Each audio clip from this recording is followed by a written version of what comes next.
Hey y'all, Rick Sky here, back again with another Schwinn IC4 tutorial video.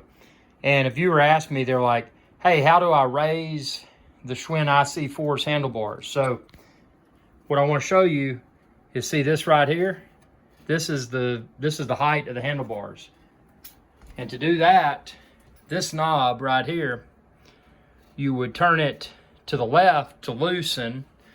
Remember, lefty loosey, and then righty tighty. So you would turn this to the left to loosen it, obviously keeping your hand on this while you do that.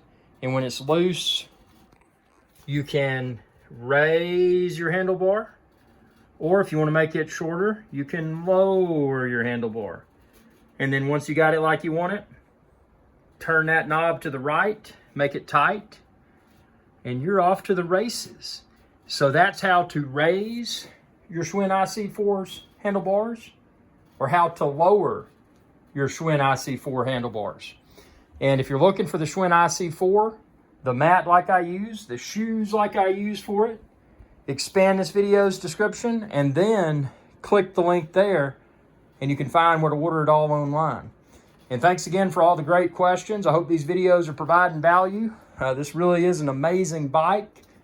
And again, it has magnetic resistance. So yeah, subscribe to my channel, ring that bell, and check out all of my Schwinn IC4 videos and ask all the questions that you may have, because I'm always happy to try to answer them. Thanks again for the great questions. So again, that's how you raise or lower the Schwinn IC4's handlebars. Y'all have a good day.